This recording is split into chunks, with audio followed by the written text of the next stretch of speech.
आप सभी मित्रों को हर हर महादेव।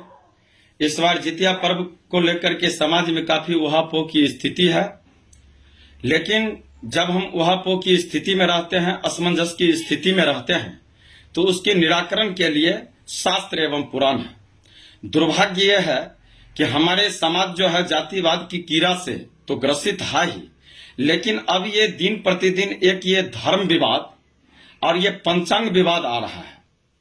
लेकिन कोई भी धर्म विवाद हो या पंचांग विवाद हो, जैसे जाति विवाद में जाति का कोई महत्व नहीं होता है, कर्म का महत्व होता है, उसी प्रकार धर्म विवाद में भी व्यक्ति का महत्व नहीं होता है। जो हमारे शास्त्र पुराण में लिखा हुआ है वह एविडेंस काम करता है। इस बार दोनों में अंतर क्या है कि मिथिला पंचांग में 16 तारीख को रात्र्यंते स्त्रीणाम विशिष्ट भोजनम, माने 16 तारीख को सूर्योदय से पूर्व जो है ओटगन का प्रावधान है, और 17 तारीख को अष्टमी जिमुत वाहन का व्रत है, और 18 तारीख को दिन 4:39 के बाद पारण है। लेकिन बनारस के पंचांग में 18 तारीख को व्रत दे रहे हैं, 19 तारीख को सुबह में पारण दे रहे हैं।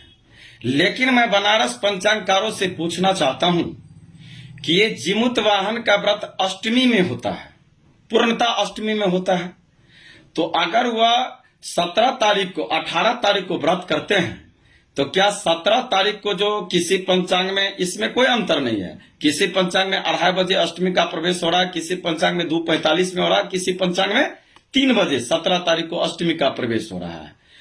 तो अगर हम 18 तारीख को व्रत करते हैं, तो क्या 17 तारीख को 3 बजे भोजन करना बंद कर देंगे? और अगर 3 बजे भोजन करना नहीं बंद करेंगे, भोजन करना बंद करते हैं, तो क्या कोई भी पर्व जो है वह जो है सो आधा दिन में प्रारंभ होता है? नहीं होता है। इसीलिए उहापोह की स्थिति में मत जाइए। मिथिलांचल का ये जो जिमुत वाहन है, इसका प्रादुर्भाव, इसका उत्थान जो है मिथिलांचल से हुआ है। और ऐसी बात नहीं है कि बनारस में 70% विद्वान जो हैं, प्रोफेसर जो हैं, ज्योतिष है, चूंकि मेरा भी जीवन का बहुत बड़ा बनारस में गुजरा है, वह मिथिलांचल की ही है, और मिथिलांचल में भी बहुत विद्वान जो है बनारस की ही है। तो हम लोगों की इस उहापोह की स्थिति में नहीं जाना है। लेकिन एक चीज ये है कि मान के चलिए 17 तारीख को व्रत करते हैं, 18 तारीख को जो है सो 4:39 के बाद पारण करते हैं, लंबा पीरियड है, तो कुछ चीज अपने विवेक से निर्णय लेना चाहिए। कुछ चीज हम लोग क्या होता है कि परिस्थिति को देखते हैं, लोगों की स्थिति को देखते हैं, उस स्थिति को देखते हुए भी निर्णय करते हैं। मान लीजिए जिस समय में शास्त्र पुराण का रचना हुआ था, उस समय में इतना बीमारी नहीं था, नहीं डायबिटीज था, नहीं शुगर था, नहीं रक्तचाप था, इतना बीमारी लोगों का नहीं था। लेकिन अब जो है लोग नए नए बीमारियों से ग्रसित हैं। तो ऐसे स्थिति में शास्त्र ही कहता है कि शरीर माध्यम खलु धर्म साधनम, शरीर ही धर्म कर्म की जरिया है।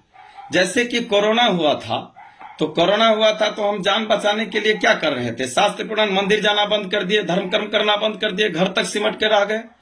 तो अगर आप शारीरिक रूप से लाचार हैं, तो उस स्थिति में हमको जो फोन करते हैं, तो हम अपना व्यक्तिगत निर्णय देते हैं। इस निर्णय से शास्त्र का लेना नहीं है कि अष्टमी का प्रवेश अगर 2:45 हो रहा है, 2:45 17 तारीख को हो रहा है, तो आप 2:45 से लेकर के संपूर्ण अष्टमी 18 तारीख को 4:39 तक, ये 24-25 घंटा का व्रत आप कर सकते हैं।